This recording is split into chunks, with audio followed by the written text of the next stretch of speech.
La Bible parle dans le livre d'Ésaïe 61, verset 10, que Dieu, il a promis de nous couvrir du manteau de la délivrance. Ça veut dire que si Dieu va nous couvrir de la délivrance, ça veut dire que la couverture qui est là, elle doit sortir. Elle doit partir. Parce qu'au moment que Dieu rentre, le mal doit comment? Partir. Et tout à l'heure, nous allons faire l'usage de ces manteaux. Et nous allons déterminer que Dieu vienne vous couvrir de victoire.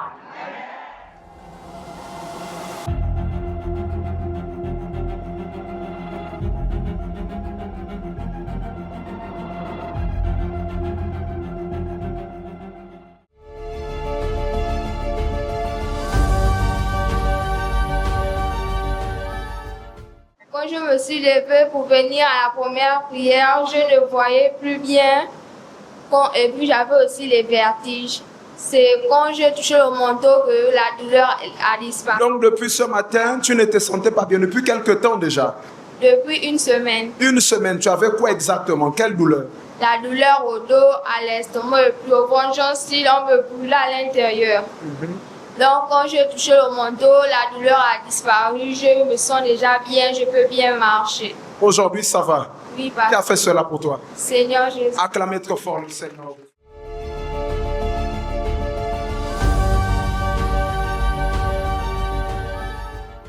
Je suis venue.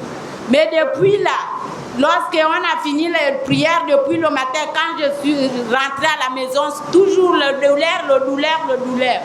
Je sentais toujours la douleur. Maintenant, quand on revient à 15h là, j'ai touché le manteau. En tout cas, le mal qui était avec moi s'est disparu.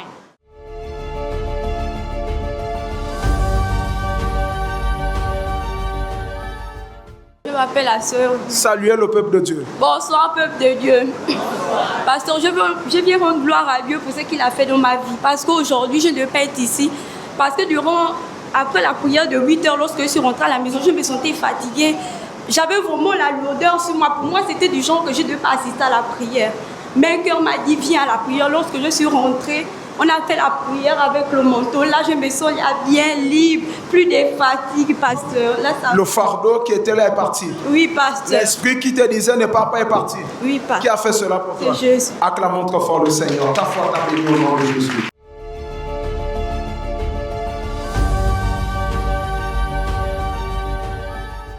Quand je me réveillais à 15h, je dis, Saint-Esprit, ça c'est quel problème? Mais voilà que je suis en retard. Donc je venais, quand j'arrive, le culte n'avait pas encore commencé.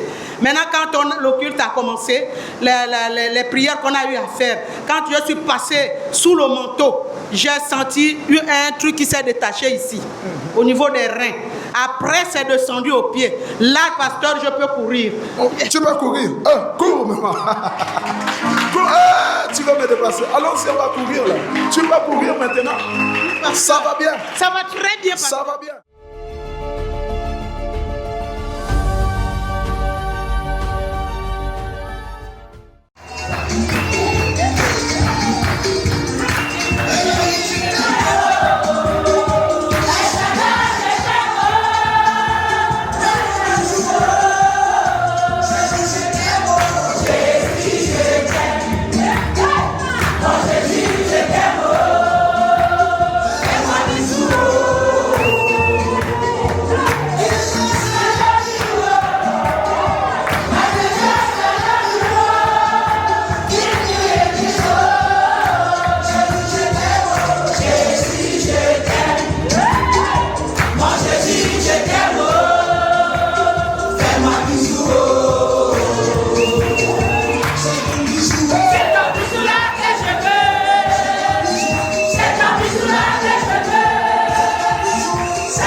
congrès des vainqueurs.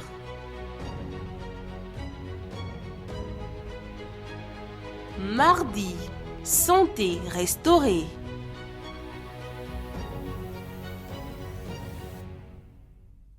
Mercredi, école de la foi. Jeudi, famille et mariage. Vendredi, délivrance spirituelle. Samedi, cas impossible. Dimanche, rencontre avec Dieu.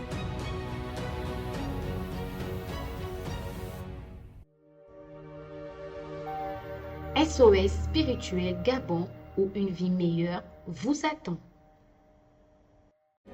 Une parole de foi, une parole de vie, une parole d'espoir. Vous assistez à l'émission Parole de vie. Que Dieu vous bénisse abondamment. Nous sommes à un jour du plus grand dimanche, le plus grand dimanche de ce mois qui est le dimanche de la réconciliation. La réconciliation avec Dieu. Réconciliation parce que pourquoi? Parce que nous reconnaissons que nous nous sommes éloignés, parce que nous reconnaissons que nous ne sommes que des sarments, et en tant que sarments, nous ne pouvons pas vivre de nous-mêmes.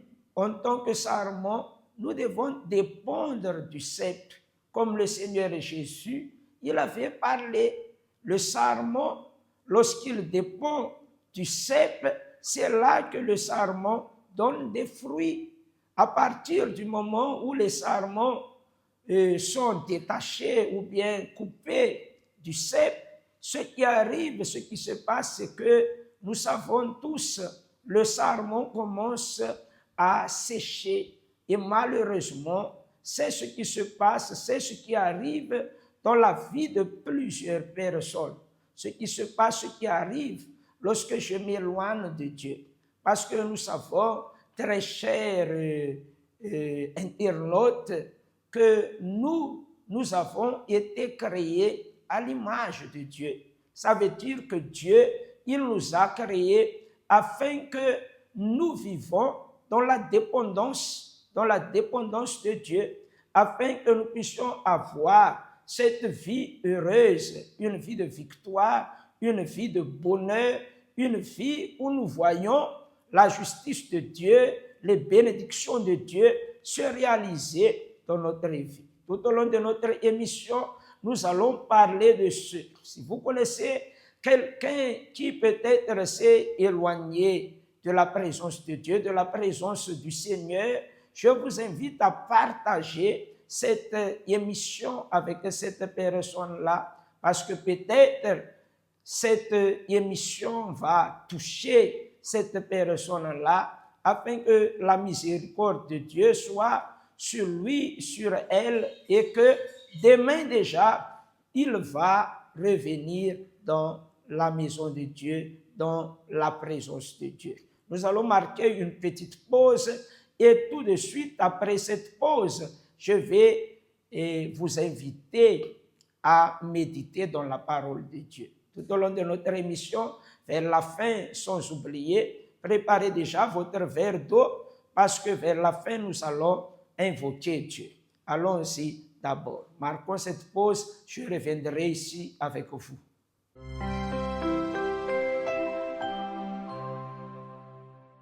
Très bien, que Dieu vous bénisse abondamment. Nous sommes ici avec Monsieur Ulrich qui va nous raconter son expérience loin de la présence de Dieu et depuis qu'il a décidé de revenir au Père, c'est-à-dire revenir se réconcilier au Seigneur.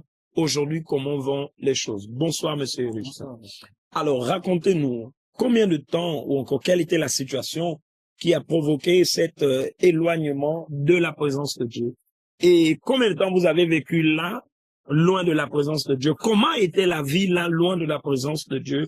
Et lorsque vous avez décidé de revenir vous réconcilier au Père? Merci. Je suis produit de l'Église universelle. Je voudrais d'abord le signifier. Depuis Kingele, oui. Le Seigneur a œuvré abondamment dans ma vie. Mais la situation chaotique qui m'a amené à faiblir dans la foi, sur le décès de mon papa le 3 décembre 2016, précisément. À son décès, j'ai déprimé énormément. Alors là, je dis énormément parce que il y avait une complicité entre lui et moi. Ça dit, permettez-moi, avant le décès de papa, vous étiez tous dans la foi. Vous venez à l'église, tout le monde. Régulièrement. Tout le lundi, mercredi, le vendredi, dimanche, régulièrement. Oui. Et suite au décès de papa, vous êtes senti affaibli. Oui, vraiment vide. J'avais l'impression d'avoir perdu un pli, en fait. Oui. Ouais, j'étais vraiment vide. Donc, cette situation m'a amené à sombrer, déprimer, me lancer dans des choses que je faisais pas. J'entends par là l'alcool. Plus d'alcool. Je vais pas citer aussi des femmes. Ma situation conjugale a pris un coup. Celle avec qui je vivais est partie. Où je vivais, j'avais tout craqué. J'ai dû revenir chez les parents. Alors là, c'était le début des événements infernaux. Voilà. Et cette situation a duré combien de temps comme ça dans votre vie, loin de la présence de Dieu? 3 décembre 2016, on va dire à cette année. Oui, à cette année. Et disons pratiquement près de 8 ans à 9 ans que vous avez vécu éloigné de la présence de Dieu. Et la vie n'était pas rose, les choses n'allaient pas. C'est-à-dire, vous aviez dit tout à l'heure, vous êtes le produit de l'Église universelle. Vous avez connu la foi à l'Église universelle. Vous avez connu le Seigneur. Mais suite à la perte, allez-y. J'ai connu véritablement la main du Seigneur parce qu'il a tant fait, il a fait dans la vie de mon fils, dans ma propre vie. Déjà, il faut dire, quand j'arrive à l'Église universelle, c'est à travers la grande sœur. La grande sœur, la famille, j'étais très chaud, très jeune, bandit, ça et là. Donc, la famille m'avait complètement délaissé. Mais quand je suis arrivé à l'Église universelle, le Seigneur m'a façonné. Il m'a mis dans un département ministériel, alors là, que je vais me retenir ici. Véritablement, il a commencé à œuvrer. Les bénédictions sont rentrées, j'en ai eu tellement. Quand je commençais à rentrer dans ce carcan-là, j'ai perdu tout ce qui était en termes de biens. J'étais complètement dépouillé. Mais le Seigneur me bénissait. Malgré ça, il me bénissait. Et vous disiez tout à l'heure que malgré le fait que vous soyez éloigné, ce que vous avez reconnu, c'est que Dieu vous a toujours épargné. Il m'a toujours épargné. Je ne sais pas, mais pourtant, j'avais cessé de verser ma dîme.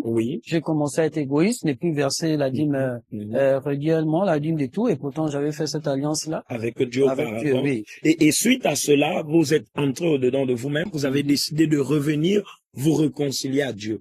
Et cette année, vous voici de nouveau dans la maison du Père. Comment va la vie? Comment vous allez intérieurement depuis que vous avez décidé de revenir? Est-ce que ça vaut la peine de continuer? Comment vous allez présentement? Excusez-moi, je veux d'abord revenir sur l'aspect que j'ai vécu de trouble, parce que je ne voudrais pas...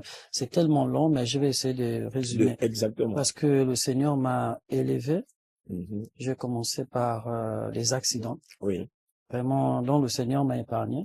Tout à fait. Après, accident mortel, dont le Seigneur m'a encore épargné parce que j'ai fait une chute du premier étage rez-de-chaussée, alcoolisé. Je me suis réveillé simplement à l'hôpital, 3 côtes cassées. Vraiment, tous ces événements vous ont montré que le Seigneur, la main du Seigneur était toujours, sa fidélité était toujours. Tout à fait. C'est-à-dire, j'ai vécu toutes ces choses. Malgré ça, la main du Seigneur était là. L'effet qui m'a troublé dernièrement, j'étais alcoolisé ce jour-là, je pouvais boire du vendredi jusqu'au dimanche, je me fatigue pas. Et quand je dis vendredi à dimanche, je ne rentre pas chez moi. Je suis juste concentré sur le Ça, je pouvais le faire, et moi-même souvent et autres.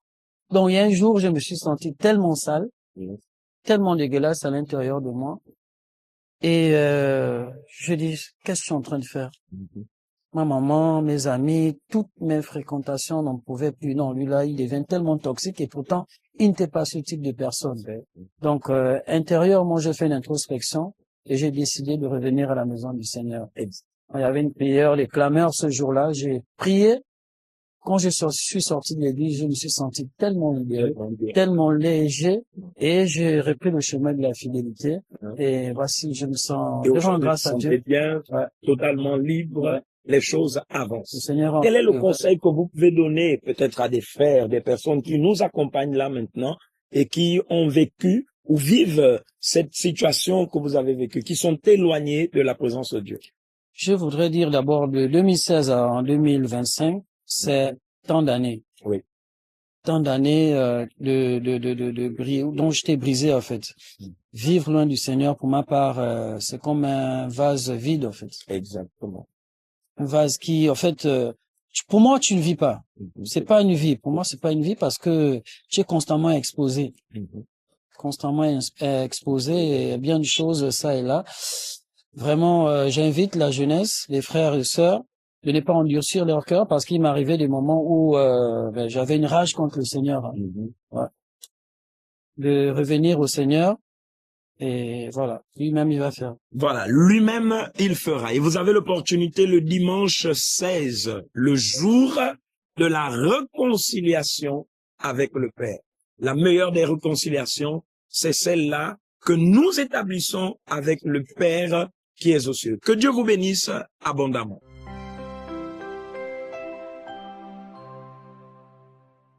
Dans le livre du premier roi, chapitre 21, le verset 27, allons-y, regardons l'histoire de cet homme.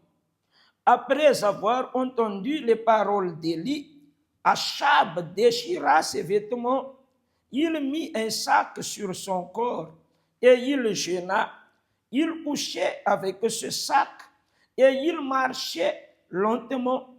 La parole de l'Éternel fut adressée à Élie le Tishbite en ces mots. As-tu vu comment Achab s'est humilié devant moi? Parce qu'il s'est humilié devant moi, je ne ferai pas venir le malheur pendant sa vie. Ce sera pendant la vie de son fils que je ferai venir le malheur sur sa maison. Vous avez compris? Le roi qui était considéré comme l'un des rois le plus méchants, c'était le mari de Jézabel, le roi Achab. Le roi qui ne faisait que ce qui était mal devant les yeux de Dieu, devant les yeux de l'Éternel. Toujours il était contre, jamais il n'a été pour, jusqu'à ce qu'un jour, Élie parle à Achab. Et sur ce Achab, le roi d'Israël, il fait quoi? Il déchire ses vêtements, il met un sac sur son corps et il commence à gêner. Et là, ça ne s'arrête pas là. Il se couche avec le sac et il commence à marcher lentement. Et nous voyons dans le verset 28, la parole de l'Éternel fut adressée à Élie et parle comme ça. Tu as vu la réaction d'Achab? Regarde comment Achab, il s'est humilié devant moi. Ça veut dire Dieu, il n'a pas rejeté cet homme-là, cette personne-là. Dieu l'a accueilli et Dieu l'a accueilli justement parce qu'il s'est humilié. C'est pourquoi la réconciliation, peut-être vous êtes en train de, regarder cette émission et vous vous trouvez dans la même situation. Vous êtes cette personne-là qui fait toujours le contraire de ce que Dieu il demande.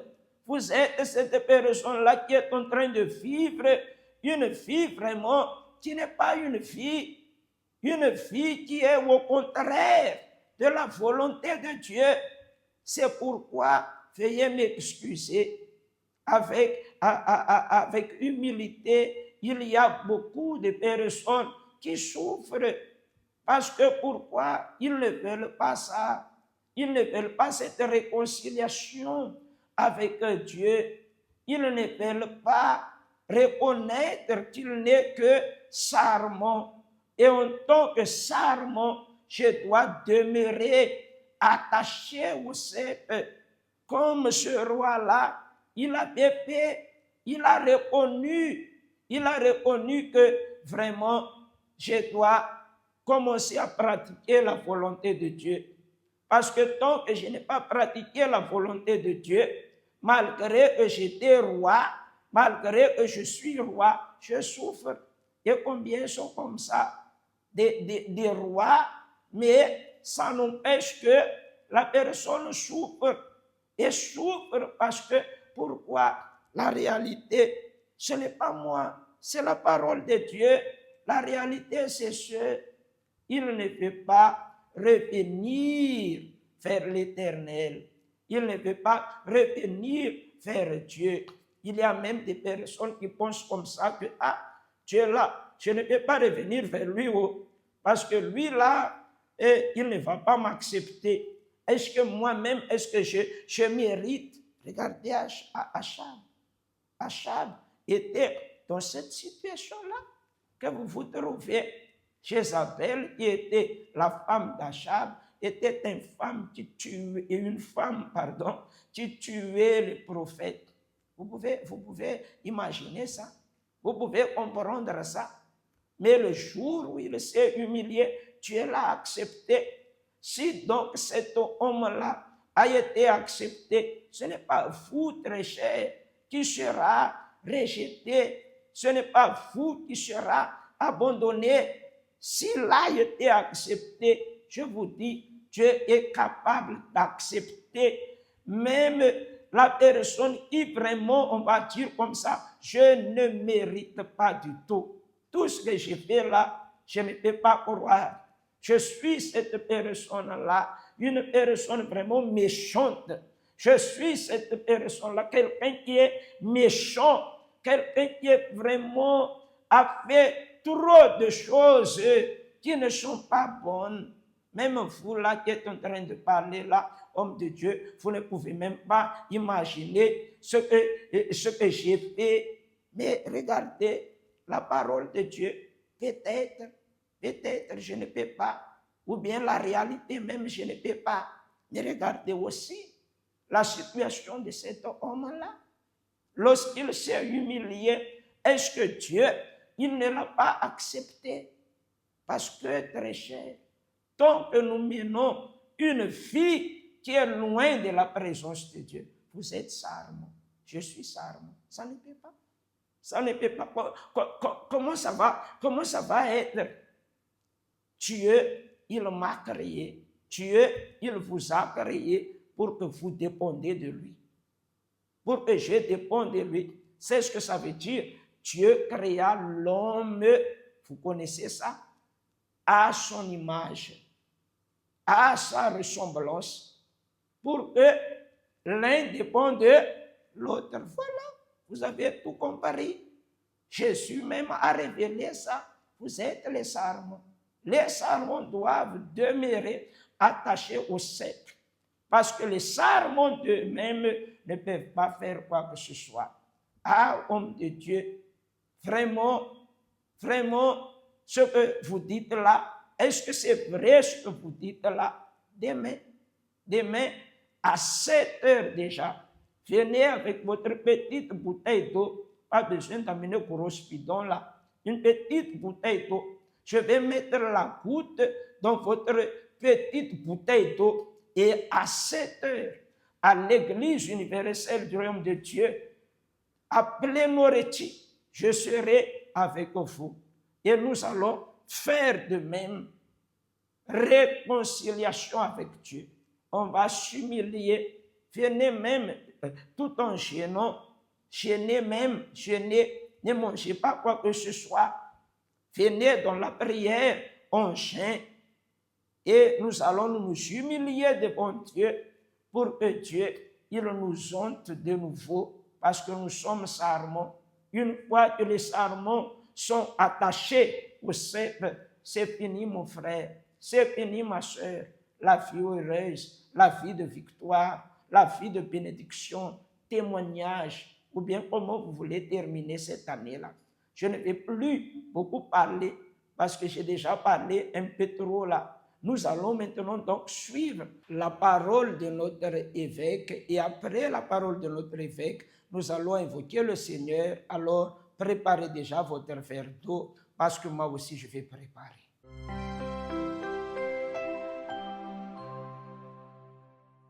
Luc chapitre 19, à partir du verset 9, la Bible dit comme ça. Jésus lui dit, le salut est entré aujourd'hui dans cette maison, parce que celui-ci est aussi un fils d'Abraham, car le Fils de l'homme est venu chercher et sauver ce qui était perdu. Regardez ici, s'il vous plaît. Lorsque le Seigneur Jésus aperçut Zachée sur un sycomore, ça veut dire sur un arbre, Jésus a dit à Zachée de descendre vite de cet arbre. Et Jésus est allé dans sa maison.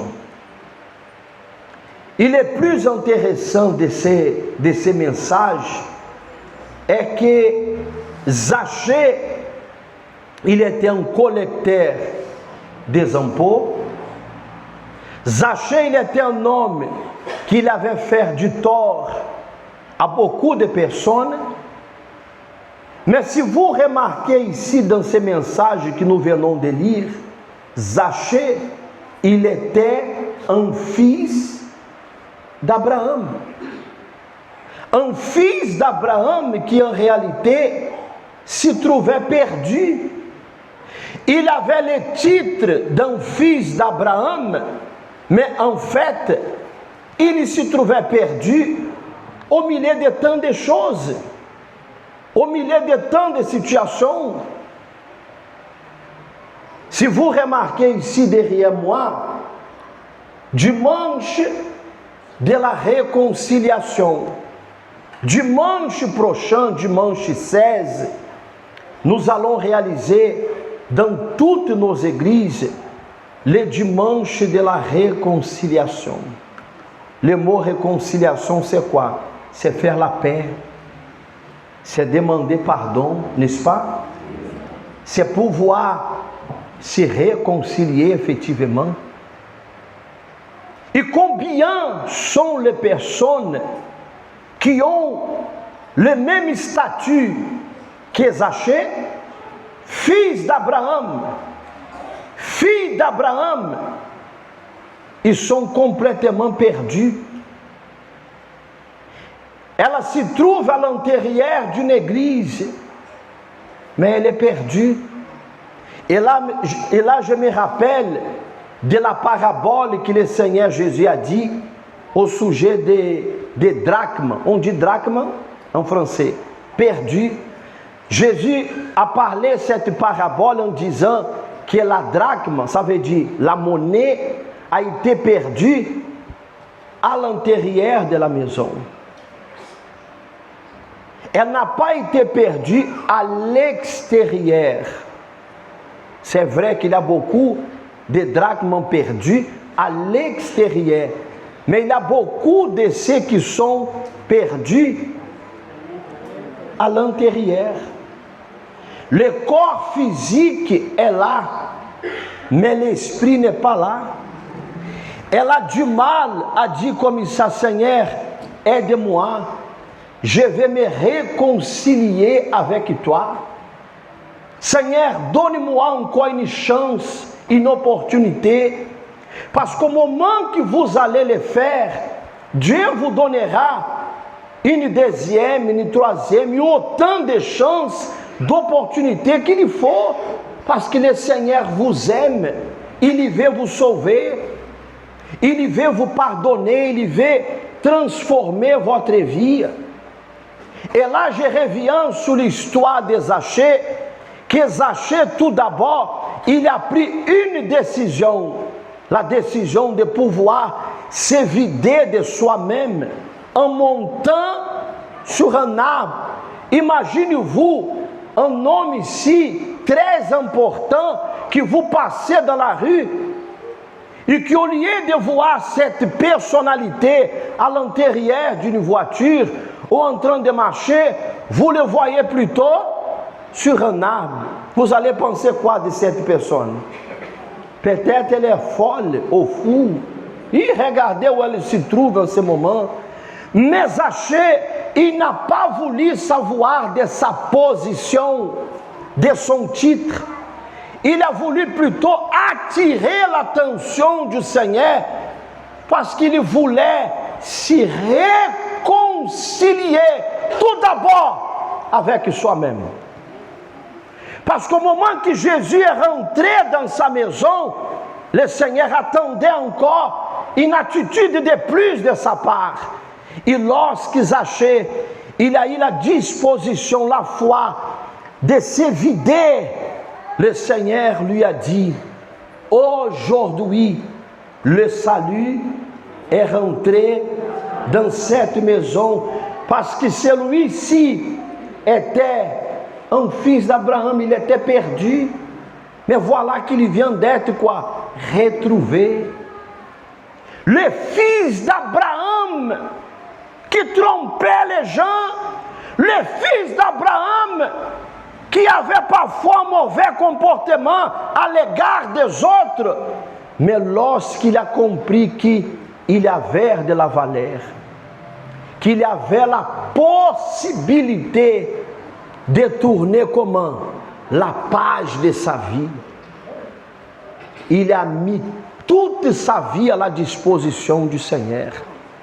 Dimanche prochain, dimanche 16, à 7h du matin, pour vous qui êtes ici déjà à l'église, peut-être vous êtes à l'église, vous êtes comme Zachée, ou comme une drachme perdue.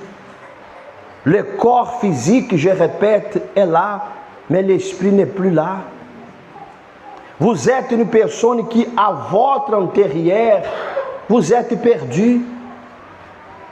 Et peut-être il y a des personnes, parce que nous sommes en train d'enregistrer cette parole, peut-être il y a des personnes qui vont nous assister sur la télé africaine, sur notre page Facebook, qui se trouvent aussi perdus, éloignés de la maison de Dieu.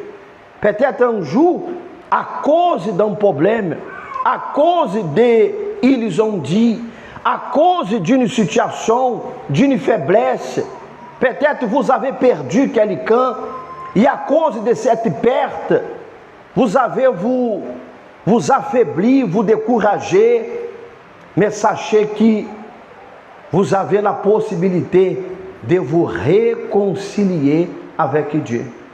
Dieu en fait, il est exactement comme ça.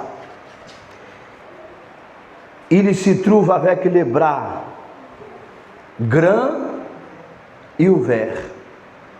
Et qu'est-ce que Dieu il a besoin que nous fassions? Dieu a besoin que nous on vienne vers lui et que nous disons, Seigneur, pardonne-moi. Donne-moi encore une chance. Dieu ne va pas vous demander pourquoi mon fils avez-vous vous éloigné de moi. Dieu ne va pas faire ça. Dieu ne va pas vous demander pourquoi vous avez tombé dans un piège. Dieu ne va pas faire ça. Parce qu'au moment que Zachée, il a pris la décision de donner, de rembourser, de pouvoir se mettre à la disposition des autres et aussi du Seigneur, Jésus a dit, aujourd'hui, le salut est rentré dans cette maison. Toi, tu étais un fils d'Abraham, tu étais perdu, mais voilà que tu viens d'être retrouvé. Le Seigneur, il désire une décision de votre part. Maman, Dieu ne va pas vous demander quoi que ce soit. La personne qui participe avec nous, qui sera avec nous dimanche prochain, le pasteur ne va pas vous poser des questions. Le pasteur ne va pas vous demander pourquoi avez-vous parti. Non, cela n'existe pas. Au contraire, nous allons vous recevoir de quelle façon? Le bras comment? Parce que si Jésus ne vous condamne pas, qui sommes-nous pour pouvoir vous condamner? Si le Seigneur vous pardonne, alors nous sommes là aussi pour vous recevoir et pour vous dire qu'il y a encore la possibilité de vous relever et de venir se réconcilier avec le Seigneur. Dimanche prochain, dimanche 16 à 7 heures du matin, et je voulais vous demander une chose. Est-ce que je peux vous demander de faire une chose? Peut-être vous connaissez quelqu'un qui ne vient plus à l'église. Peut-être vous connaissez quelqu'un qui est éloigné de la maison de Dieu, soit de l'église universelle, ou d'une autre église évangélique, ou qui sait d'une autre religion. Faites une chose cette semaine. Allez vers cette personne. Dites comme ça, mon frère, comment ça va? Comment va la vie? Et là, vous causez avec cette personne. Dites comme ça, bon, on va faire une chose. On va aller prendre un petit déjeuner ensemble. On va aller manger quelque chose ensemble. Maïs ensemble, c'est pas grave. Nous allons manger quelque chose ensemble. Et lorsque vous serez ensemble, faites cette personne comprendre que son âme a beaucoup de valeur. Et qu'elle a besoin juste d'une chose, d'accepter votre invitation et celle aussi du Seigneur. Vous allez lui donner la main et vous allez venir avec elle dimanche prochain à l'église. Vous allez venir avec elle afin qu'elle ait la condition de se réconcilier avec Dieu. Et vous aussi. Parce qu'elle va gagner. Et vous aussi, vous serez gagnant dans cette histoire. Amen. Amen. Dimanche 16, le dimanche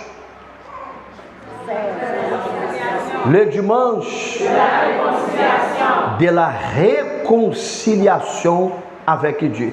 Pour ceux qui sont à l'intérieur de l'église et pour ceux qui peut-être, à cause d'une situation, ne sont plus dans la maison de Dieu. Amen. Amen.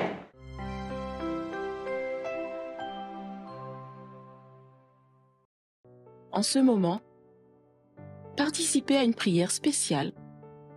C'est le bon moment pour parler avec Dieu. Nous allons unir notre foi pour vous.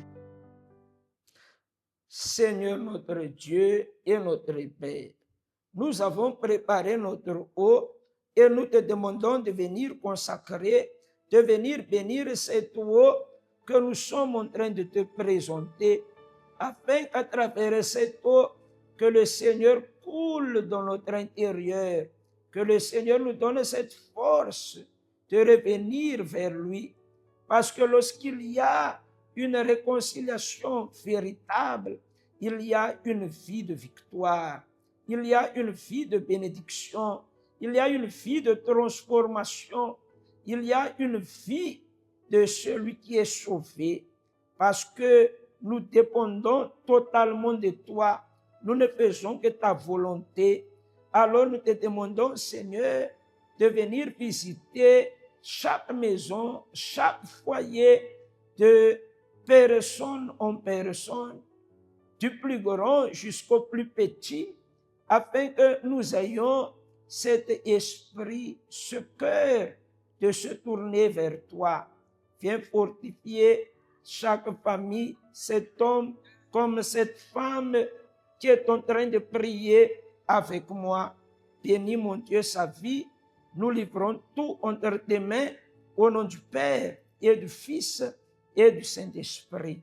Amen. Vivons cette eau bénite-là. Voilà, il y a la force maintenant, il y a la bénédiction maintenant. Que Dieu vous bénisse d'avoir suivi cette émission jusqu'à la fin.